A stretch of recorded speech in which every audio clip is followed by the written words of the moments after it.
Hola, bienvenidos a todos. Gracias por su presencia. Le damos la bienvenida a esta conferencia que forma parte del Festival Literario Bellas Latinas. Esta noche tenemos la suerte de acoger al autor venezolano Rodrigo Blanco Calderón, que nos ofrece su tiempo para charlar de su novela Simpatía. Rodrigo Blanco Calderón es un autor cuyo talento fue reconocido muy temprano. Ganó el premio estudiantil en la Universidad Central de Venezuela, donde realizó estudios literarios y donde también fue profesor de teoría literaria en la Escuela de Letras. Aunque nació en Caracas, la capital venezolana, hoy en día reside en Málaga, en España. Además, ha pasado cerca de 3 años en Francia como investigador en la Universidad de París 13. El premio estudiantil fue el primer logro de una larga serie de ellos. Su talento como joven escritor fue reconocido en 2007, cuando fue incluido en la lista Bogotá 39. También podemos destacar que obtuvo el premio Bienal de Novela Mario Vargas Llosa por su obra The Night, publicada en 2016. Al inicio de su carrera literaria, sobre todo escribió colecciones de cuentos. Empezó en 2005 con una larga fila de hombres, siguieron Los Invencibles, Las Rayas, Los Terneros y Los Emuntorios. Estas dos últimas son las más recientes, publicadas en 2018. Sin embargo, también ha escrito 2 novelas, la primera, The Night, publicada en 2016, y la última hace pocos años, Simpatía, que es el objeto de nuestra conversación hoy. A través de una narración misteriosa y a veces un poco sórdida e irónica, Rodrigo Blanco Calderón plantea temas que podemos considerar universales, todos desarrollados en el contexto complejo de la Venezuela de hoy en día. En su primera novela, The Night, el foco está en la violencia política, marcada por la persecución y la corrupción, y su influencia sobre las relaciones humanas que se vuelven cada vez más violentas y complejas. En una larga fila de hombres, trata sobre todo el tema de la soledad y del individualismo en un cuadro asfixiante que es la ciudad. Un tema, pues, omnipresente en las obras de Rodrigo Blanco Calderón es el de la violencia y de la descomposición social. La novela Simpatía encaja múltiples temas que serán luego más desarrollados por mi compañera Elisa. No obstante, podemos ya mencionar el tema de la identidad, ya sea colectiva, individual o colectiva, con las referencias constantes a personajes de la historia venezolana, tal como Simón Bolívar, Hugo Chávez o el dictador Pérez Jiménez. También se plantean cuestiones sobre la pertenencia, el exilio y el desarraigo. Reflexiona en torno a las dinámicas de las relaciones familiares y afectivas también. La narración nos permite acceder a las problemáticas que se plantean los personajes y sus crisis existenciales. Un ejemplo sería en cuanto al amor, si podemos saber de verdad a quién amamos. Otro ejemplo es el cuestionamiento sobre la existencia o la inexistencia de Dios planteado a través de la figura del perro. El conjunto de los temas que acabo de abordar se entrelazan en las obras de Rodrigo Blanco Calderón, ofreciéndonos una visión profunda y crítica de la realidad venezolana y las experiencias humanas de manera universal. A través de una narración precisa, impregnada de realismo, se instala siempre en sus obras una atmósfera opresiva, de incertidumbre y un sentimiento de inseguridad. El último aspecto predominante en las obras del autor es la intertextualidad.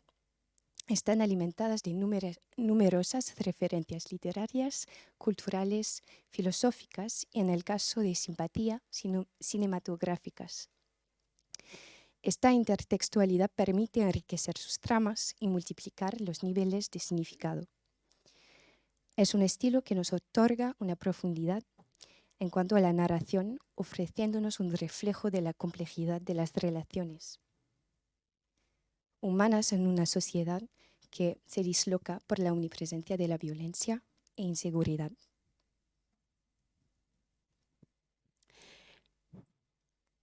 Reviven las heridas visibles y las otras que sacran hacia adentro. Son palabras del poeta español Miguel Hernández. Nos interesa ya que la literatura venezolana se inspira de la realidad, la refleja y la cuestiona. Ha narrado los eventos históricos, sociales y políticos. Desde hace más de 2 décadas, Venezuela enfrenta una profunda crisis política, económica y social que sigue agravándose bajo la presidencia de Nicolás Maduro. La transición a un régimen autoritario, iniciada por su predecesor Hugo Chávez, ha debilitado las instituciones democráticas y ha dado lugar a una concentración de poder.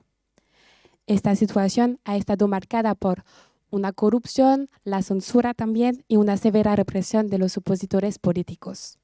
La crisis económica agravada por la inflación extrema, la escasez de productos de primera necesidad y la mala gestión de los recursos petroleros ha hundido a la población en la pobreza, empujando a millones de venezolanos al exilio.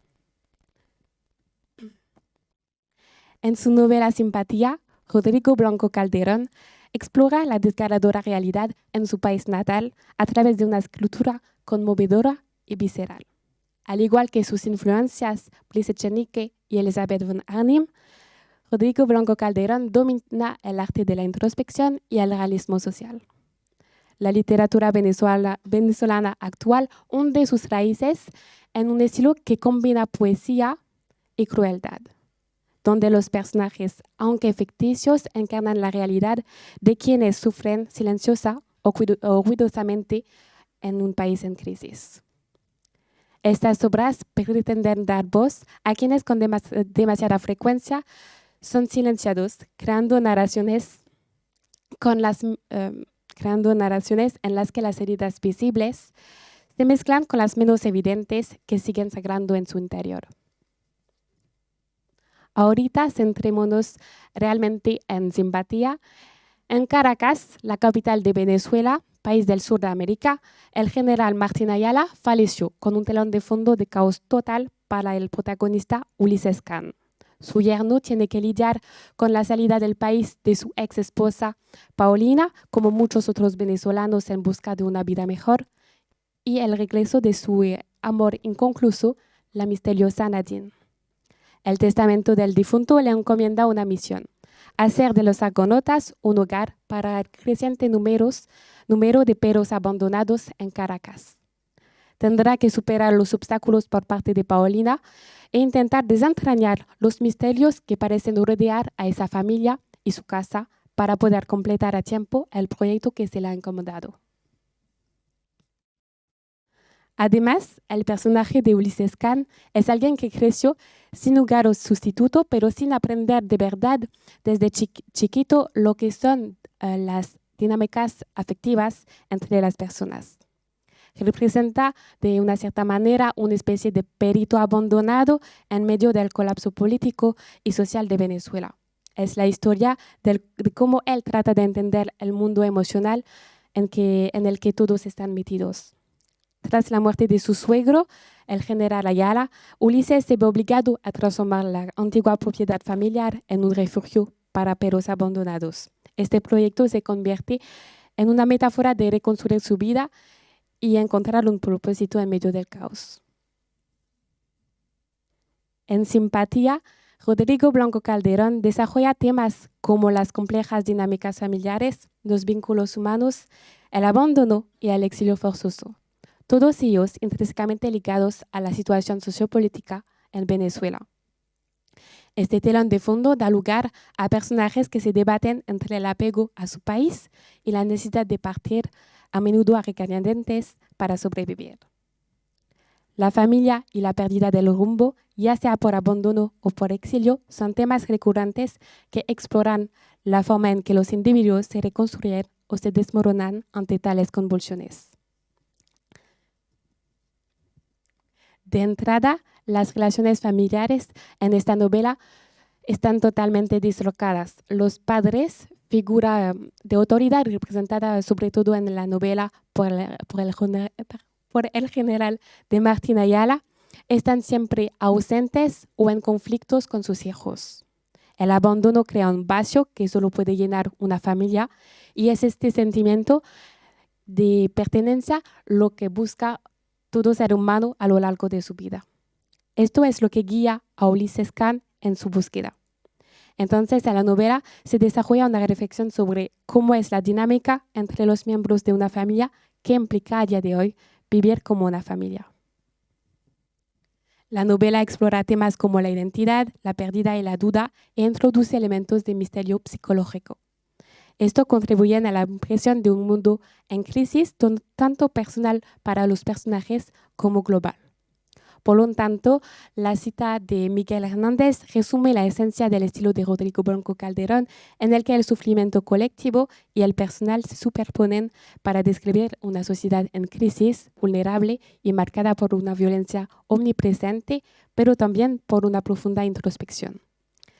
Rodrigo Blanco Calderón retrata un país sumido en la precariedad y la violencia, donde la escasez, el exilio y la incertidumbre marcan la vida cotidiana.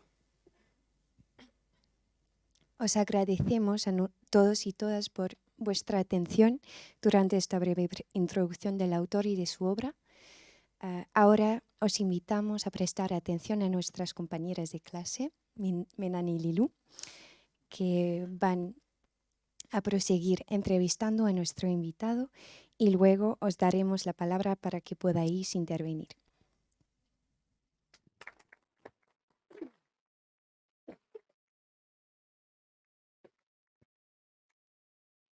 Bienvenido. Muchas gracias por su presencia hoy en la Universidad Lyon 3 y por tomarse el tiempo de charlar con nosotros, estudiantes de español. Hola. Como parte de nuestro curso hemos leído y estudiado su novela Simpatía y tenemos algunas preguntas. Sabemos que usted ha estudiado a la Universidad Central de Caracas y después trabajó como investigador en una universidad parisina. Pero una cosa es estudiar la literatura y otra muy diferente es convertirse en autor de éxito. Entonces, ¿cuáles fueron sus inspiraciones tanto en obras como en autores para lanzarse en la escritura creativa?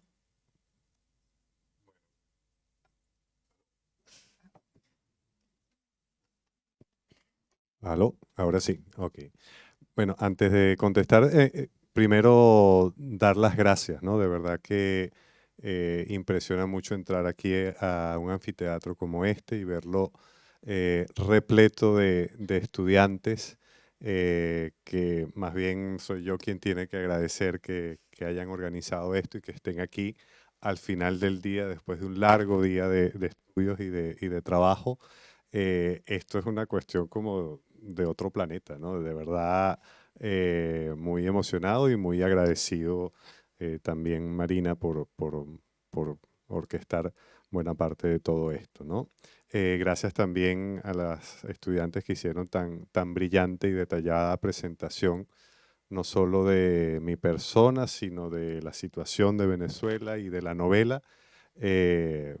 Ojalá muchos periodistas culturales que a veces me hacen entrevistas hubieran hecho un trabajo así como ese, ¿no? De verdad, muy destacable, ¿no?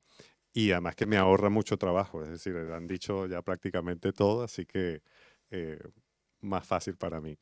Y gracias a ustedes también por preparar estas preguntas que va a ser un gusto contestar.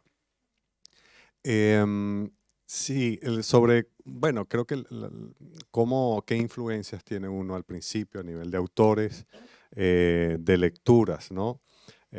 Básicamente la pregunta de cómo se forma un escritor o una escritora pasa por preguntarse cómo se forma primero un lector, ¿no? Un escritor básicamente es alguien que lee mucho y que a partir de cierto momento empieza a leer de una manera distinta a como puede leer el común de las personas, ¿no? No se trata de una lectura mejor o peor, sino una lectura distinta. Es una lectura que empieza por el placer, por el gusto, por asimilar todo lo que uno pueda asimilar y que en algún momento te contagia el deseo de imitar, de decir, bueno, me gusta tanto lo que estoy leyendo que yo quiero hacerlo también. Creo que suele suceder más frecuentemente con la música, ¿no? Empezamos a escuchar música que nos gusta mucho y es muy probable que querramos empezar a tocar algún instrumento y que lo que primero que toquen a veces los muchachos cuando se están formando como músicos sean versiones de las bandas que más les gusta, ¿no? En mi caso, fueron varios tipos de lectura que se fueron acumulando, ¿no? Por ejemplo, recuerdo una colección de novela policial que mi madre que empezó a salir y mi madre me compraba semana a semana y yo empecé a leer todo lo que caía en mis manos, Agatha Christie, Arthur Conan Doyle, Dashiell Hammett, y recuerdo que prácticamente casi de inmediato empecé yo a tratar de imaginar cómo escribir una novela policial, ¿no? Y me acuerdo que en aquel momento salió un viaje a la playa de mis amigos del colegio y yo trataba de imaginarme un crimen en ese viaje a la playa, ¿no? Siempre tratando de inmediato de volcarlo en la literatura. Por supuesto, nunca, y hasta el día de hoy, nunca he escrito nada policial. Luego leí a Alfredo Bryce Echenique, que lo mencionaron, es un escritor peruano, narrador que vivió muchos años en Francia y que fue, su literatura me impresionó mucho porque era muy, muy divertida. O sea, tú lees a Bryce Echenique o por lo menos sus lectores, prácticamente puedes llorar de la risa con todo lo que cuenta. Era un autor además que recuerdo que a mi madre le gustaba mucho y para mí fue como un cortocircuito entender que un autor que le gustaba a mi madre, que era literatura seria, podía ser tan divertido, ¿no? Y yo dije, bueno, yo quiero hacer esto, ¿no? De hecho, yo terminé estudiando letras eh, un poco para parecerme a un personaje de Bryce Echenique, ¿no? Y terminé dando clases en la escuela de letras, y creo que muy en el influjo de esa lectura, ¿no? La poesía también jugó otro papel fundamental.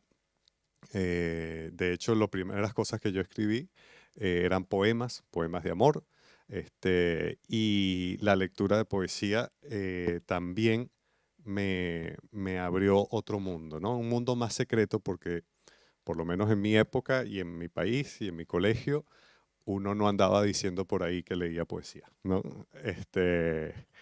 Entonces esa era como una especie de vida paralela que yo llevaba y que creo que define en buena parte lo que es practicar un arte, ¿no?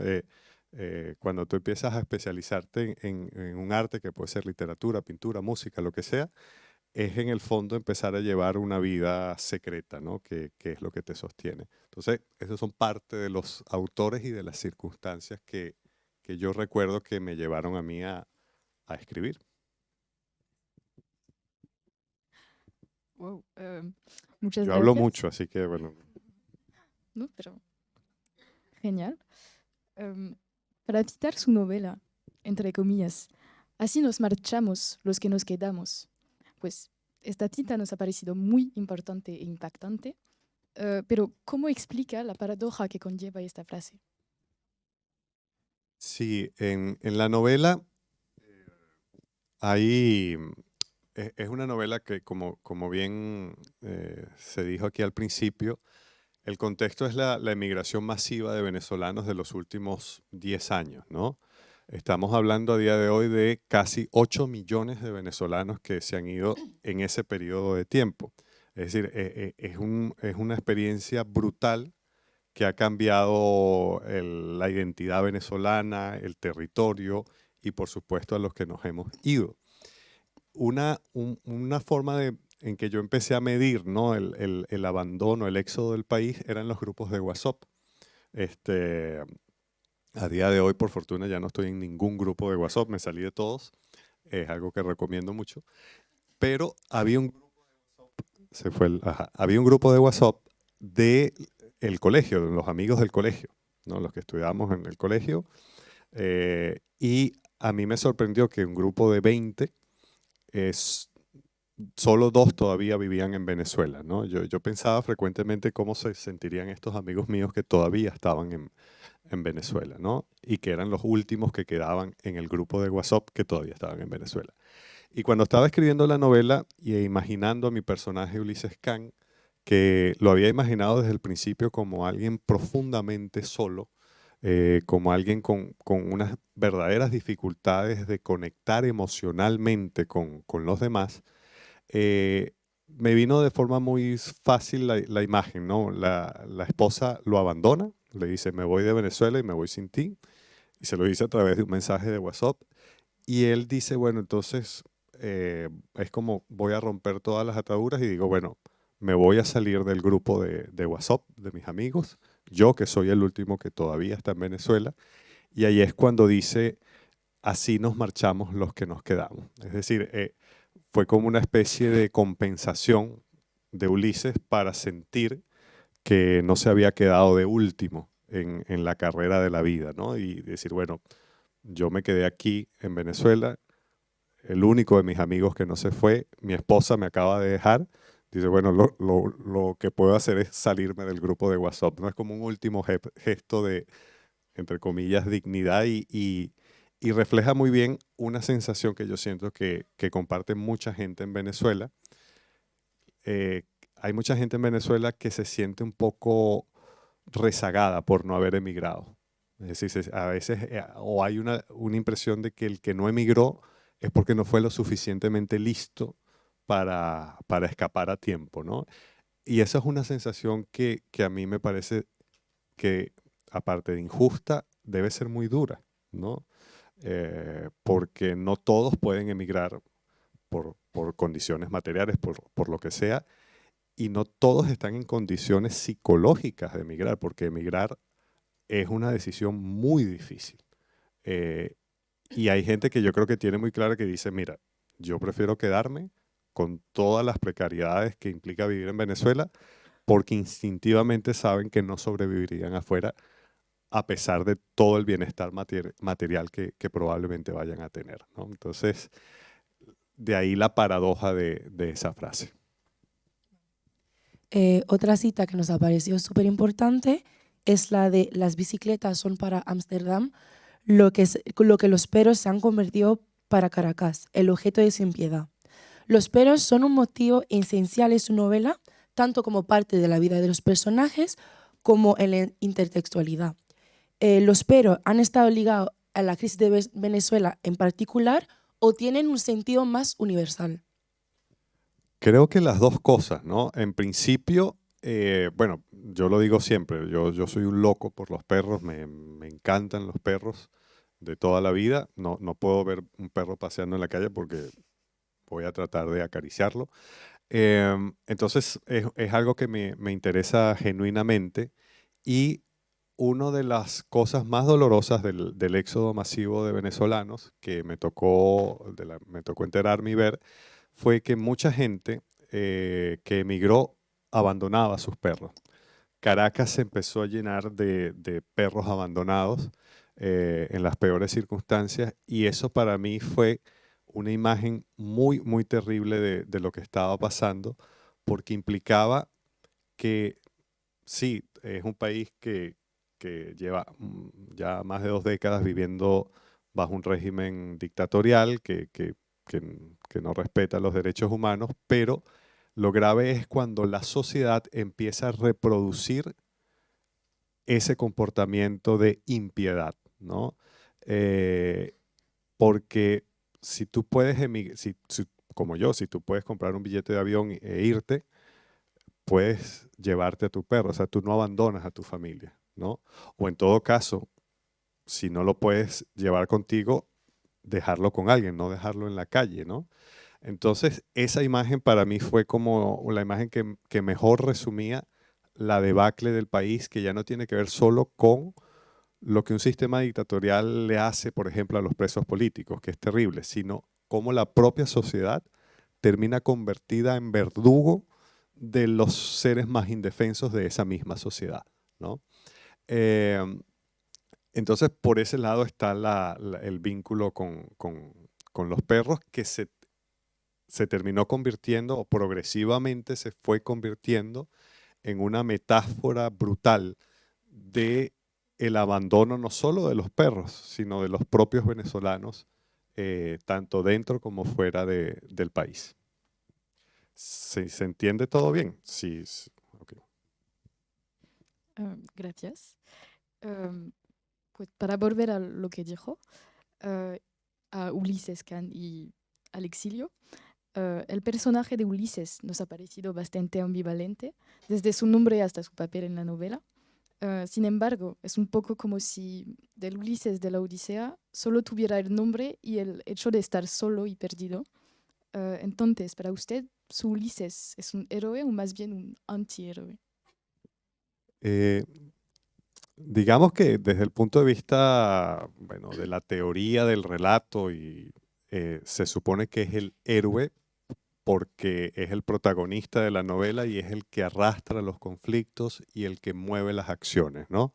Un tipo de acciones que en líneas generales se cree positiva, ¿no? Crear un refugio para perros, ¿no?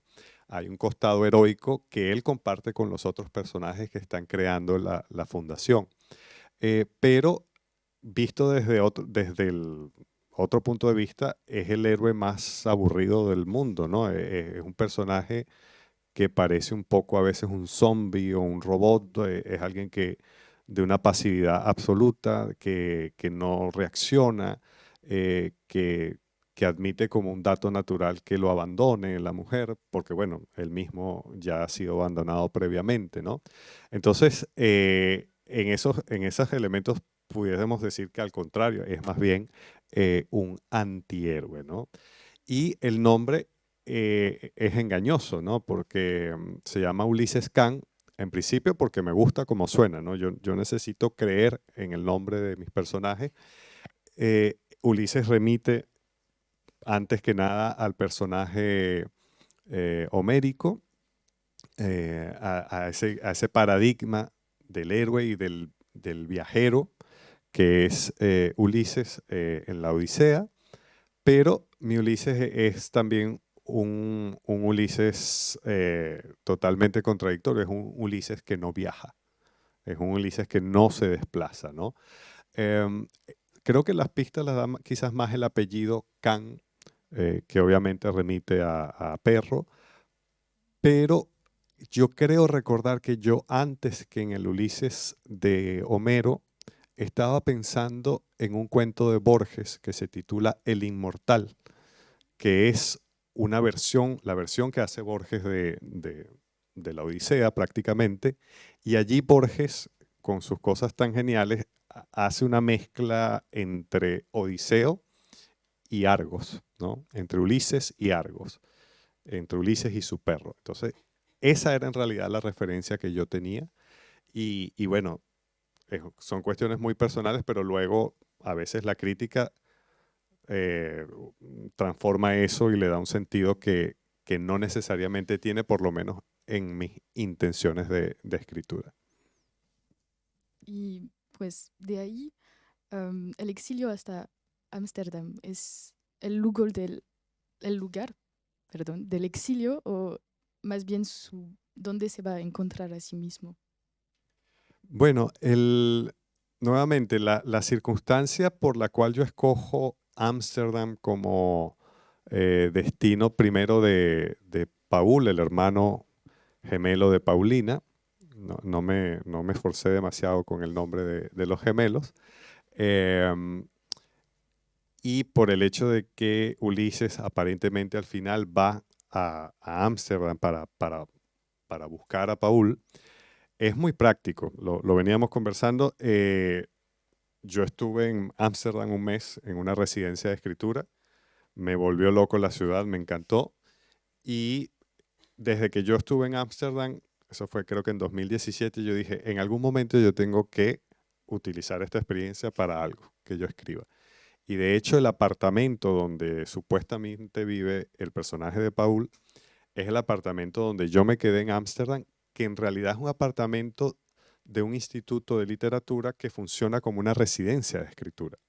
Entonces es muy aprovecharte de lo que tienes a mano, de lo que te gusta, y luego empezar a darle sentido, ¿no? De las cosas que más llaman la atención, si han ido a Ámsterdam, son las bicicletas. O sea, sí, no hay coches, no hay carros, pero la cantidad de bicicletas no es normal, ¿no? Y todo lo que sucede alrededor de las bicicletas en Ámsterdam a mí me llamó mucho la atención. Las bicicletas son tan baratas que sale más barato comprar una nueva que reparar una que está dañada. La gente bota las bicicletas en los canales. Hay barcos encargados de sacar del río miles de bicicletas al año, ¿no? O sea, eso es un derroche impresionante y el trabajo mío es como delirar un poco, ¿no? Volverme un poco loco y empezar a hacer asociaciones que son muy extrañas, ¿no? Y por eso esa comparación entre el abandono de las bicicletas con el abandono de los perros en Caracas, ¿no? Hay mucho de juego también cuando uno escribe y luego eso adquiere otro significado. Y mientras Ulises se plantea como el protagonista principal de la novela, el personaje de Nadine es el que más nos llamó la atención. Para nosotras era como un personaje súper complejo y una de las preguntas que surgió cuando estábamos charlando en clase es en qué medida el personaje de Nadine se plantea como un ideal femenino. Bueno, me gusta mucho que les haya gustado el personaje de Nadine porque es muy importante para la novela. Más que un ideal, o bueno, sería un ideal femenino desde cierto punto de vista masculino, ¿no? Y un ideal también un poco estereotipado. Sería una especie de femme fatale guapísima, misteriosa, arrolladora, que muere súbitamente, ¿no? Yo no tengo, en mi literatura no hay spoilers, eso yo no creo en eso, ¿no? Entonces, claro, yo creo que hay mucho de tópico, hay cierto estereotipo en el personaje de Nadine en algunos aspectos, pero a mí también me parece que es un personaje que tiene su misterio y sobre todo que su misterio no es el de la seducción, su misterio es el del dolor. Es un personaje que no está seduciendo a Ulises, en realidad parece ser, todo parece indicar que está siendo víctima forma parte de un sistema de poder que la ha colocado allí, ¿no? Y es un personaje que a mí todavía me genera también mucha extrañeza, porque esa es otra cosa, que uno cuente una historia y cree unos personajes no quiere decir que uno sepa todo sobre ellos, ¿no? Me han dicho, por ejemplo, que hay gente que no le ha gustado que el personaje muera, ¿no? Y de la forma que muere, además, a la mitad de la novela, ¿no? Se supone que ese tipo de muertes suceden al final de una novela como un gran momento, ¿no? Yo me resistí a eso por una razón, bueno, por dos razones, ¿no? En mi primera novela, The Night, narra también la crisis energética vinculada con el asesinato de mujeres. Fue algo que pasó en Venezuela de forma muy estrecha, ¿no? Es una novela que narra una serie de asesinatos de mujeres y que termina con un asesinato particularmente dantesco de dos mujeres, una madre y una hija. Yo sabía que eso iba a estar en el final, ahí sí con toda la intención de que fuese un final muy doloroso, muy impactante, que clausurara bien el sentido de lo que yo venía narrando. Para esta novela, yo no quería nuevamente utilizar la muerte de un personaje femenino como punto de cierre máximo. Por eso yo traté de hacer una especie de anticlímax, es decir, una incipiente historia de amor, de repente a mitad de novela queda cortada, ¿no? El modo en que Nadine es asesinada, además, no es invento, ¿no? Una de las mejores amigas de mi hermana murió de esa forma. Fue asesinada por el esposo, que también asesinó a la hija de ellos, de 6 años, y luego se suicidó. Y recuerdo que mi madre y mi hermana, cuando fueron al velorio, se sorprendieron de entrar a la capilla y encontrar a los 3 ataúdes en el mismo espacio, ¿no? Y yo le pregunté, pero ¿cómo la familia de esta muchacha permitió eso? Y parece que era una tragedia cantada, una cosa que la familia veía venir que iba a pasar en algún momento. Resulta que el hombre padecía también de esquizofrenia, no es por exculpar, pero es un elemento que juega un papel allí. Y las 2 familias decidieron manejarlo como una tragedia que los convocaba a ambos. Y a mí no se me quitó esa imagen de esos 3 ataúdes juntos que mezclaba al victimario y a las víctimas, ¿no? Porque me transmitía también esa idea tan paradójica que es una de las preguntas que se hace en la novela, ¿no? ¿Qué es una familia? ¿No? Y para mí eso era más importante que generar un efecto al final.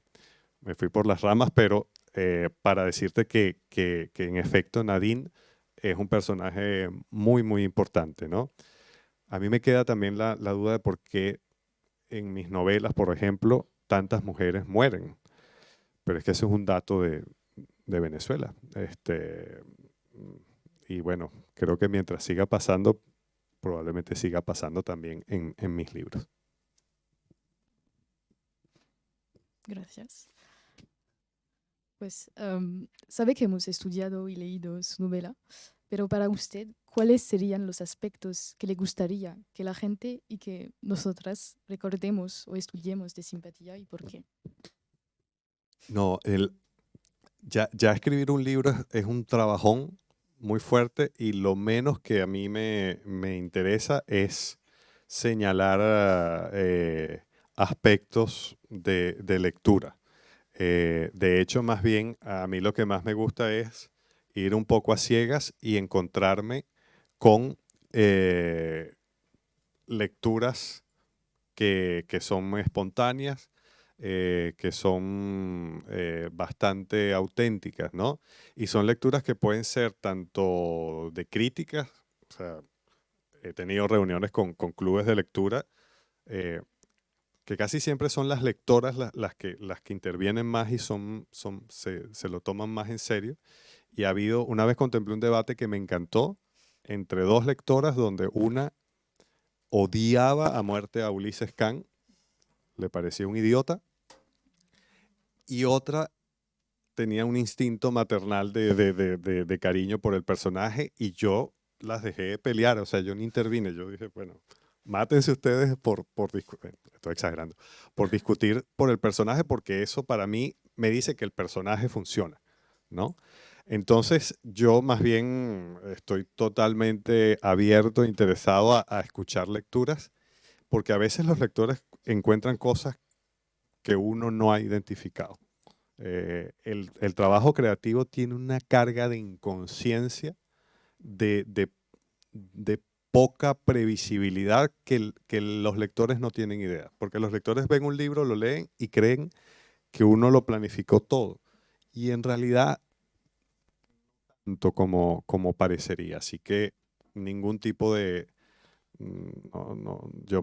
ningún tipo de lineamiento doy yo sobre qué me gustaría que se leyera.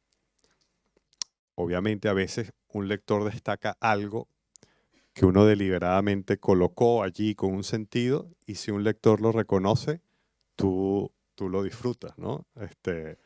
Pero son placeres como secretos. Si nos focalizamos en la construcción narrativa, algo que nos llamó la atención fue el papel de la analepsis y del misterio en la novela. Claro, con, por ejemplo, el personaje de Nadine, que pasamos de Nadine a María Elena, sí, creo, no me acuerdo, sí. ¿qué diría usted sobre este misterio? Porque, claro, para nosotras nos recordó las novelas policíacas. ¿Era el efecto que usted quería o es más bien algo que solo nos pasa a nosotras, digamos? No, obviamente en ese caso sí hay unos efectos que uno cree que van a funcionar, ¿no? Por ejemplo, sí, Ulises, el gran problema de Ulises es que él se casa con Paulina sin estar enamorado de ella. Yo creo que obviamente ella tampoco de él, ¿no? Yo creo que Ulises se encontró con una situación muy cómoda, es decir, se casa con una mujer que tiene un apartamentazo, una buena situación económica y que por alguna misteriosa razón parece haber decidido que él es el hombre que puede estar con ella, ¿no? Este, eso por un lado, pero Ulises se casa y a la vez se casa por no haberse atrevido a tener algo con la mujer que en realidad le gustaba, que se llamaba Nadine, ¿no? O por lo menos eso es lo que él creía.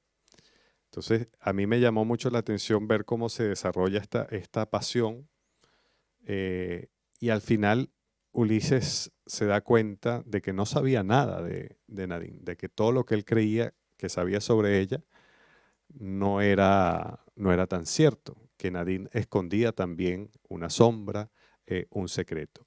Son elementos que pudieran dar pie a una historia policial. De hecho, hacia el final de la novela, uno de los abogados que trata de reconstruir qué fue lo que pasó, hace un trabajo más o menos detectivesco, ¿no?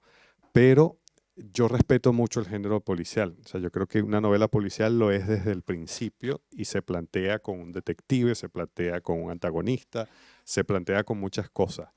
Lo que yo escribo tiene elementos del género policial, pero son pinceladas, ¿no?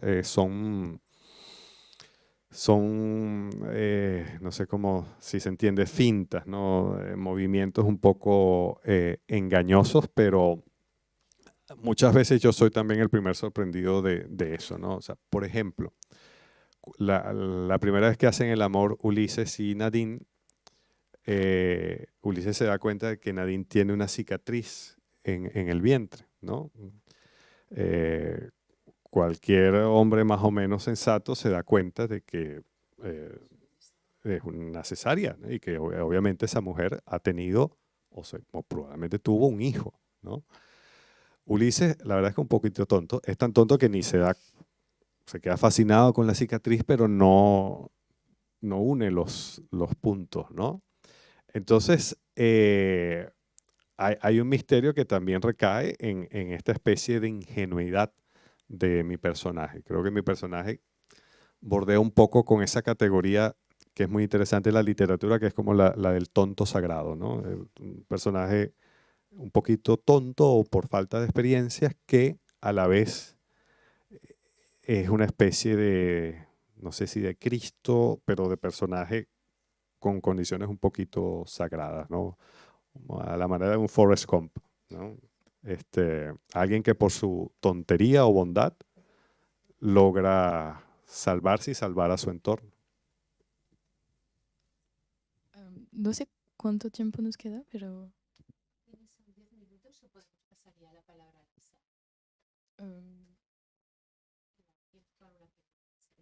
Gracias. Pues, entonces, también el término simpatía es algo que le han preguntado mucho todo el mundo, pero es muy interesante, pero lo hemos asociado con una versión como laica o más moderada de la caridad. O sea que, pues, dinos si nos equivocamos, pero es un poco como si fuera la simpatía el último cemento social o el último lazo que mantuviera a la sociedad y a los personajes juntos. Pero, ¿qué piensa de esta interpretación? Bueno, el título de la novela es todo un tema porque originalmente yo le había puesto otro título. En la primera versión, el título era No abandonarás a tu perro, como una especie de mandamiento, ¿no?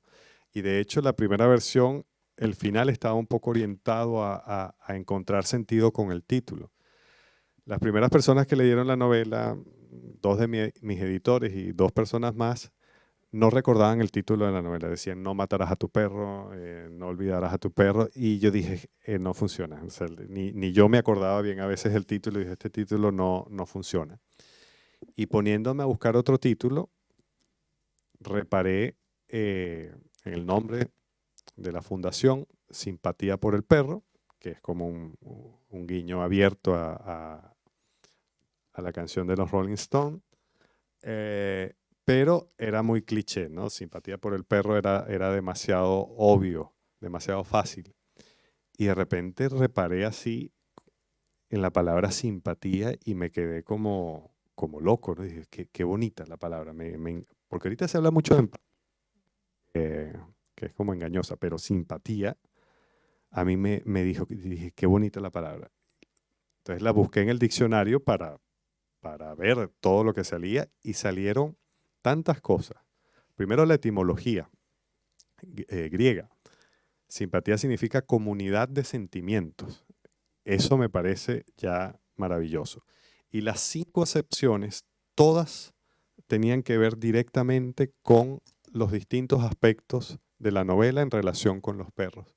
Así que para mí fue como muy revelador poder dar con ese título porque apunta a todo eso, ¿no? Hasta la manera, en la quinta acepción, en términos físicos, la simpatía remite al modo en que el movimiento de un cuerpo afecta a otro y hace que ese otro cuerpo imite lo que uno está haciendo, ¿no? Y eso es una característica muy humana. El ser humano es la única especie que logra utilizar la ficción para trabajar coordinadamente para conseguir un objetivo. Eso ha determinado nuestra supervivencia y que nos hayamos convertido en esta especie que somos, ¿no? Eso puede tener estribaciones muy lamentables, pero en el fondo yo creo que esa idea de simpatía es de las cosas más valiosas del ser humano. Por ejemplo, aquí ustedes se han puesto de acuerdo para preparar esta presentación en equipo y trabajando y compartiendo. Eso es una relación simpática. Eso transmite simpatía en los otros niveles de la palabra. Así que sí, yo creo que en la medida en que, sobre todo en esta época donde el odio político, los conflictos ideológicos, las redes sociales, los políticos, tanta gente nos está alimentando todo el tiempo para que peleemos, para que se marquen nuestras diferencias, saber que esencialmente somos seres simpáticos, yo creo que es una de las alternativas y esperanzas que nos quedan.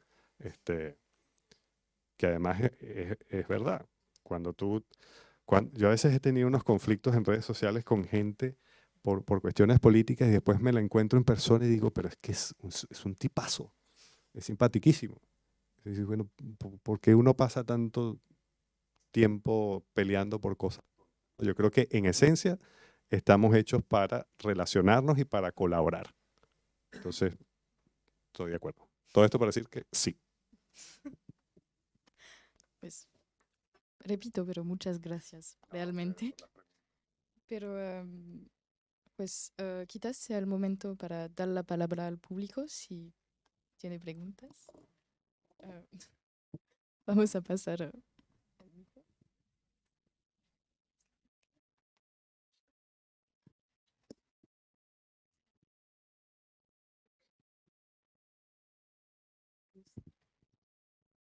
Y es el momento en que el público toma la palabra también. Pasan la palabra y vosotros la recogéis. Aprovechen que solo vengo a Lyon cada 8 años.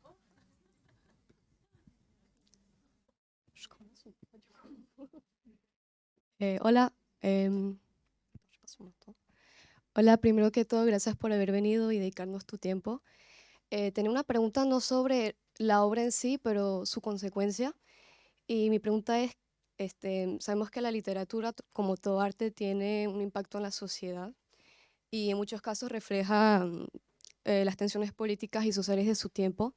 Y quería preguntarle, dado el contexto actual en Venezuela, si alguna vez has tenido un miedo o una incertidumbre acerca de las posibles repercusiones de tu obra y de tus obras en general, y cómo navegas entre la necesidad de expresar tu visión como escritor y las realidades políticas que enfrentan los artistas en Venezuela en general.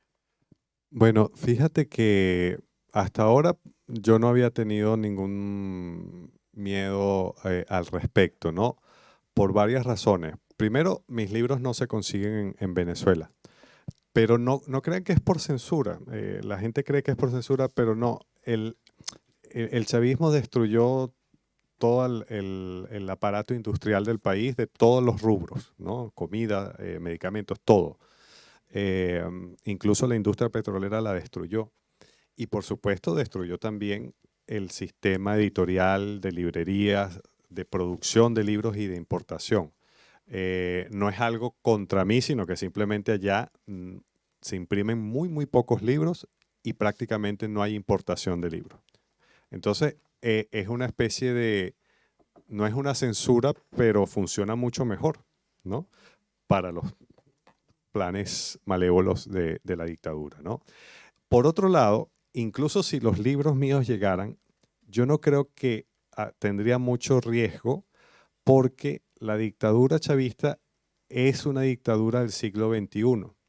Es una dictadura muy distinta a las dictaduras del siglo XX como podían haber sido la España franquista, como podía haber sido la dictadura de Fidel Castro, como podía haber sido la dictadura de Pinochet, ¿no? Que eran dictaduras donde a los artistas se les perseguía. Para el chavismo es una dictadura iletrada. Los libros y los escritores es la última de sus preocupaciones. Al chavismo le interesa el reggaetón, le interesa TikTok, le interesan las redes sociales. Si yo fuese un influencer, un youtuber con 2 millones de seguidores y hablara mal del chavismo y viviera en Venezuela, sí estaría preocupado porque eso sí le interesa al aparato de gobierno, ¿no? Hasta ahora ha sido así. A partir de julio, cuando hubo las últimas elecciones, que ganó María Corina Machado y que se robaron las elecciones y se desconoció el resultado, y empezó una nueva oleada de represión que ha sido brutal, ahí sí. Ahí sí, porque han detenido a la gente en la calle, revisándole celulares, revisándole mensajes, redes sociales. Mi familia cada vez que me escribe borra el chat. Y a mucha gente no la han dejado salir o si han llegado les impiden salir de nuevo. Y por primera vez en mi vida sí tuve que cancelar mis viajes a Venezuela porque no me sentía seguro. Esa es más o menos la situación. Para los que están dentro de Venezuela es mucho más duro, porque tengo muchos amigos que no pueden tuitear todo lo que piensan ni todo lo que dicen, porque es que te te tocan la puerta, ¿no? Y esa es una realidad mucho más dura.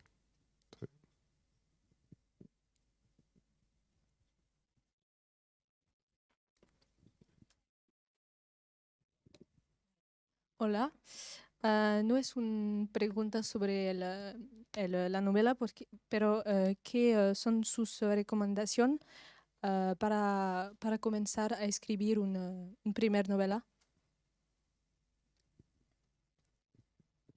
Creo que sería como una recomendación en general para cualquier acto de escritura creativa, sea una novela, sea un cuento, sea un poema, ¿no? Yo lo que recomendaría es hacerlo, o sea, sentarse y escribir. La literatura, por suerte, es de las artes que requieren menos cosas para hacerse. O sea, si tú eres un músico, necesitas un instrumento. Si quieres ser cineasta, olvídalo, necesitas muchas más cosas. Un artista plástico, un pintor, escultor, lo que sea, necesita comprar materiales. Nosotros con esto ya puedes ponerte a escribir, ¿no? Lo que sí, más allá de esta cosa evidente, es alimentar el mundo interior. Escribir, no sé si sea una redundancia, es convertirse en escritor. Es decir, uno tiene que empezar a partir de cierto momento a alimentar dentro de tu cabeza eso sobre lo cual vas a escribir. Por ejemplo, yo no creo en la página en blanco. A mí eso yo no creo que eso exista. Es decir, yo creo que los bloqueos de escritura suceden porque la gente dice, me tengo que sentar a escribir y se sientan a ver qué sale. Si haces eso, muy probablemente escribas cualquier cosa o no escribas nada. Pero si tú estás todo el tiempo pensando en lo que quieres escribir, sea un poema, sea una historia, sea un cuento, cuando te sientes finalmente va a salir algo, ¿no? Entonces, eso es algo que yo a lo que invito siempre, que vean que la escritura empieza como un proceso mental, ¿no? Es una imagen que te gusta, un verso que te llama la atención, algo que te conmueve y tú dices, bueno, yo quisiera trasladar esto a las palabras, ¿no? Ahora, si se te viene a la mente una historia, yo te preguntaría dos cosas, ¿no? ¿Cómo empieza y cómo termina? Trata de imaginar eso, o sea, esto que te llama la atención, ¿por qué te llama la atención? ¿Cómo empieza esa historia y cómo termina? Que empieces a tratar de susurrar en la mente una primera frase. ¿Cómo empezaría eso? Uno tiene que empezar a hablarse uno mismo, ¿no? Porque en realidad quien va a escribir la novela no es tu yo cotidiano, ni el que estudia, ni el que trabaja, ni el que tiene familia. Es otra voz que no existía antes, ¿no? Es como otra personalidad que uno tiene dentro de uno mismo y que hay muchas cosas que atentan contra esa personalidad. A veces nosotros mismos.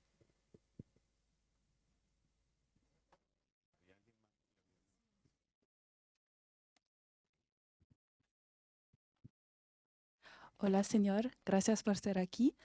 Tengo una pregunta sobre las portadas, porque lo hemos estudiado en clase. Y entonces, ¿a usted le gusta todos? ¿Le ha elegido todos? ¿Cuál les gusta más? Eso es una encuesta que me... ¿Cuál te gusta más a ti? La española. La española. Ah, fíjate. Yo trato de... Hay muchos escritores que proponen sus portadas y hacen de eso un punto de honor, ¿no?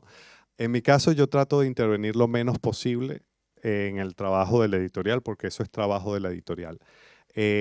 Las editoriales, una vez que tú le dices, no, mira, propónme tú una portada, ellos hacen su trabajo y uno la ve y dice, bueno, esto puede funcionar, esto no puede funcionar, me gusta o no me gusta. En el caso de la portada de la edición en español, de entrada me encantó, porque además esa trompa de perro es igualita a un perro que yo tuve, que se llamaba Oreo, y era igualito y me conmovió mucho. La portada de la edición en inglés fue la segunda versión que hicieron. La primera era otra cosa que no tenía nada que ver con la novela y se lo transmitimos a la editorial y quedó muy bien. Y la portada francesa también me gusta porque escoge como un momento distinto, ¿no? Pero esto se adapta a los mercados. Depende mucho del tipo de portadas que funciona en cada caso. Así que bueno, salvo que me presenten una cosa muy, muy fea o que para mí no tenga nada que ver con la novela, yo intervengo muy poco. Tenemos una editora en ciernes.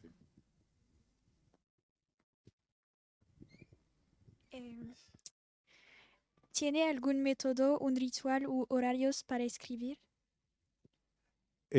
Soy bastante indisciplinado, ¿no? En el sentido de que no lo hago todos los días, no tengo un horario fijo de escritura, por decir algo, de 9 a 2 de la tarde o cosas así, o en la noche, sino que trabajo muy por momentos, es decir, cuando estoy muy conectado mentalmente y espiritualmente con lo que estoy haciendo, puedo hacerlo todos los días durante muchas horas, ¿no?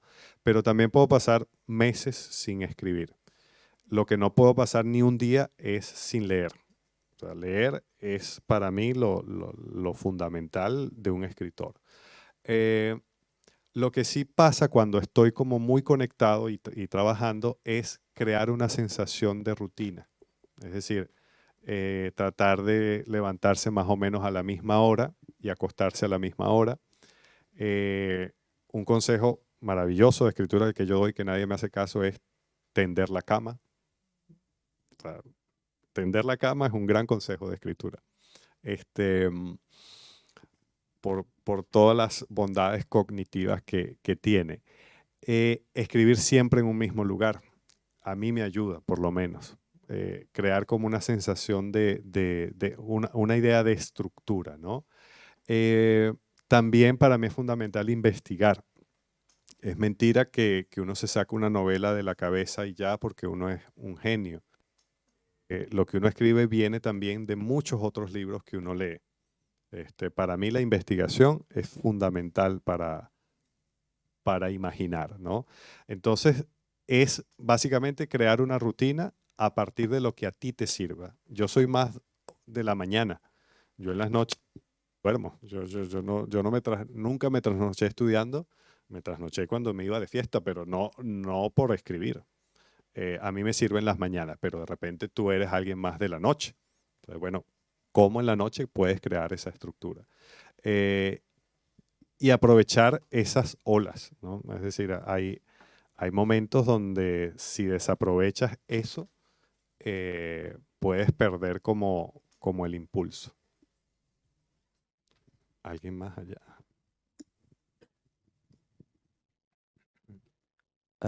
Ok. Primero, muchísimas gracias a ustedes para hacer esa entrevista. Y bueno, yo tenía una pregunta. Podemos ver en el mundo en general, en otros países, movimientos de poblaciones, de ver la gente, tipo como la gente que se vaya de su país, etcétera. Y bueno, yo conozco un fenómeno en mi país, que es Costa de Marfil. Podemos ver que cuando la gente se va de su país, tipo en Francia, por Costa de Marfil o en otros países, podemos ver que hay una cultura alternativa que se crea. Y bueno, yo quería saber para usted su opinión sobre la cultura alternativa venezolana que se crea como en, no sé, en Panamá o algo así, tipo, solo quería, perdón, solo quería saber su opinión sobre el estado de la cultura venezolana en Latinoamérica, tipo fuera de Venezuela. Fíjate, claro, lo que está pasando con Venezuela ahorita es un fenómeno nuevo para los venezolanos. Venezuela durante 40 años de democracia fue un país que recibía inmigrantes de todas partes del mundo y no que producía emigrantes, ¿no? El elemento diferencial es las dimensiones. O sea, es una cosa que con esos números nunca se había visto en América Latina, ¿no? En tan poco tiempo. Eso es lo diferente, pero en esencia es un proceso migratorio de exilio, como ha pasado desde que el mundo es mundo, ¿no? Ahora, para nosotros los venezolanos al principio era un dato novedoso ir caminando por la calle y escuchar a un venezolano hablar. Eso era wow, eso era muy raro y ahorita es de lo más común. Otro descubrimiento ha sido darnos cuenta que hay un fenotipo venezolano, que nosotros creíamos que no. Porque en Venezuela ha habido un mestizaje muy fuerte y no hay extremos, por ejemplo, de población blanca o población negra. No, es una cosa muy, muy mezclada. Y sin embargo, empezamos a darnos cuenta de que podíamos identificar un venezolano no por cómo hablaba, sino por el tipo, ¿no?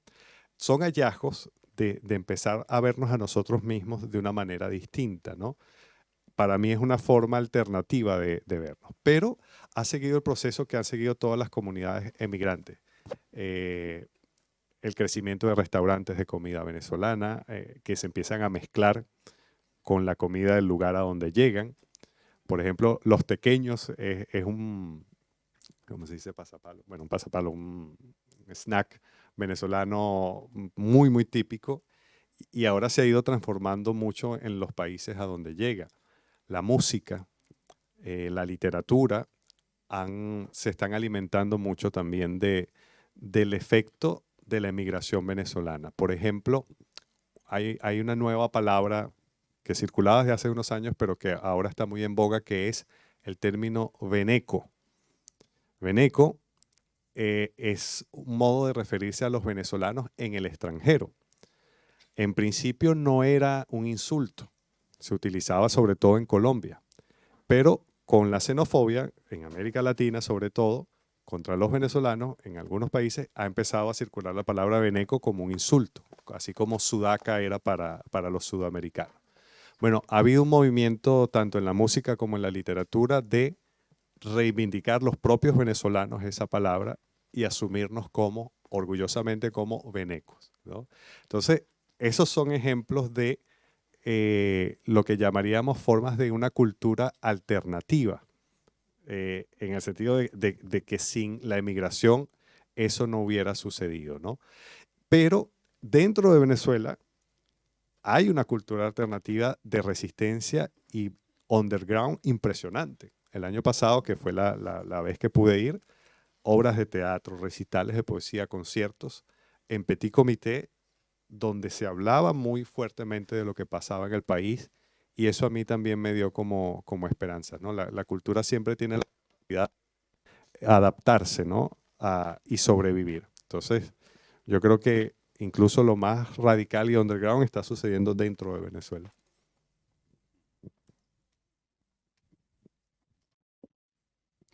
Hola, muchas gracias para la charla y muchas gracias a las estudiantes.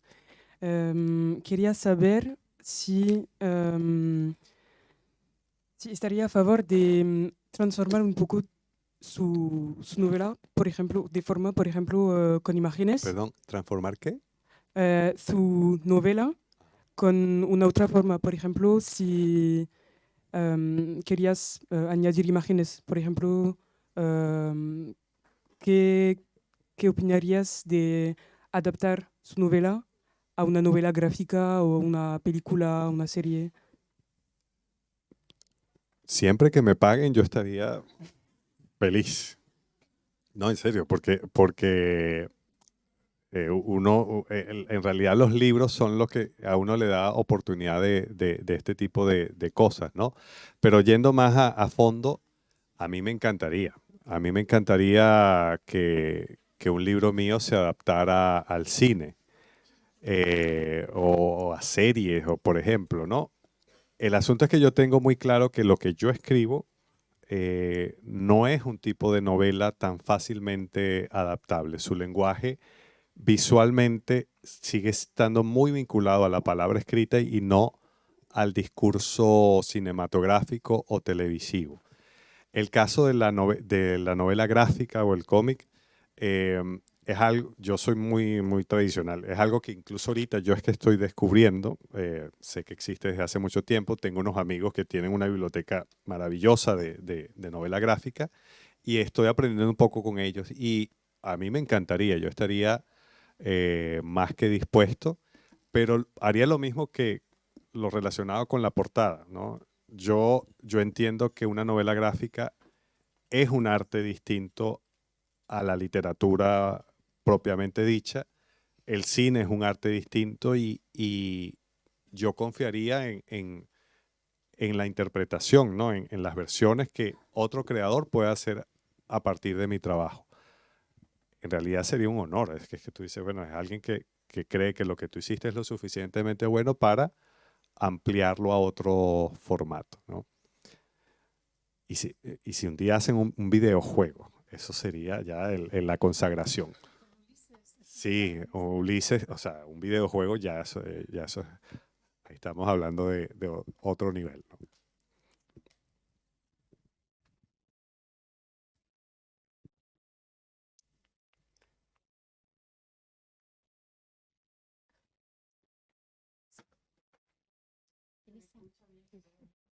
Hace falta el micro. Sí, sí hace falta, sí, seguro. Vale, que antes ha dicho que el personaje de Ulises, más que centrarlo en un personaje homérico, lo ha centrado, bueno, ha tomado de referencia a Borges, y en cuanto a la estructura de la novela, también lo ha tomado de referencia porque se fragmenta en los pequeños cuentos de Borges, que es lo más característico.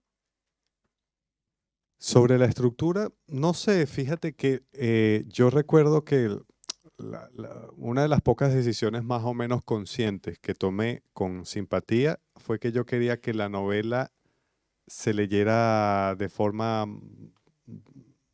como que atrapara al lector y que fuese bastante fluida y lineal, ¿no? Mi primera novela, The Night, es una novela hecha de cuentos, con una cantidad de personajes impresionante, con una cantidad de tramas y de caminos ciegos que pueden hacer bastante difícil la lectura, ¿no? Me pasaba mucho que alguien empezaba a leer la novela, mi primera novela, me decía, me está encantando. Y la dejaban de leer 2 días y cuando la retomaban estaban totalmente perdidos, ¿no? Por eso yo empecé a advertir, si te vas a poner a leerla, no, léela seguido porque es que te puedes perder. Yo no quería que pasara eso con simpatía, yo quería probarme a mí mismo en un formato, entre comillas, más convencional, ¿no?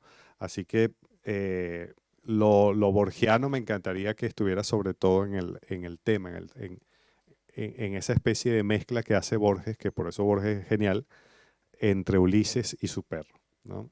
Va más por ahí la cosa, pero si tú encuentras elementos que te interesen por ese sentido, ahí yo más bien encantado de acompañarte en esa lectura porque me ilumina a mí sobre mi propio trabajo.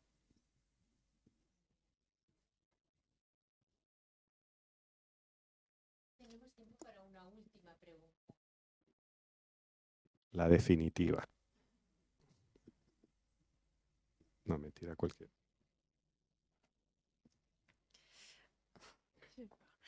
Tengo una pregunta porque estoy en letras clásicas y la pregunta de la traducción es una pregunta muy importante en el trabajo de un autor y quería saber si esta pregunta es una forma de miedo para usted de usted quedar su obra en las manos de una otra persona.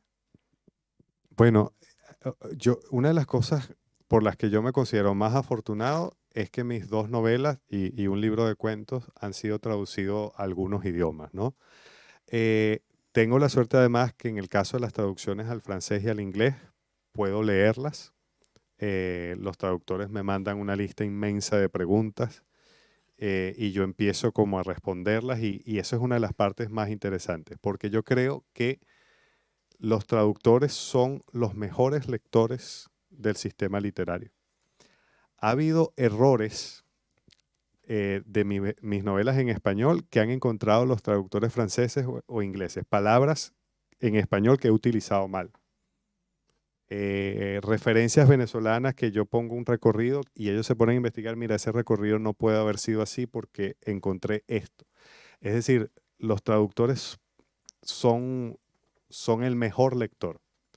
Y yo creo que una novela está finalmente editada cuando está traducida, porque hay una cantidad de errores que los traductores corrigen y además me obligan a mí a reflexionar constantemente de las palabras que uso, de los recursos que utilizo. Yo soy un traductor frustrado. Yo soy un groupie, un fan de los traductores. ¿Sí? A mí me encantan los traductores. Yo me aprendo los nombres de los traductores, les escribo en redes sociales, nunca me responden preguntándole cosas, porque los traductores son la gente más tímida del mundo. Es un oficio que trabaja bajo las sombras, ¿no? Ahora, con los idiomas que no domino, ahí es lanzarse en paracaídas. Antes de venir para acá me llegó la traducción de Simpatía al ruso. La portada, una belleza. Esa portada quedó muy bonita también. Creo que es mi preferida hasta ahora. Pero es muy interesante ver un libro donde ni tu propio nombre lo entiendes. O sea, es un libro que no es tuyo ya, ¿no? Y ahí yo no tengo ni idea de qué pasó o cómo quedó o qué se hizo.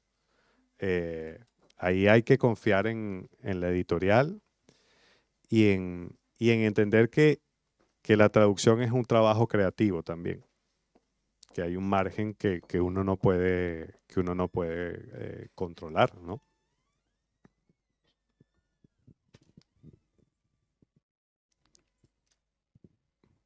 Bueno. Sí, sí. Y gracias por las preguntas de ustedes, estuvieron magníficas.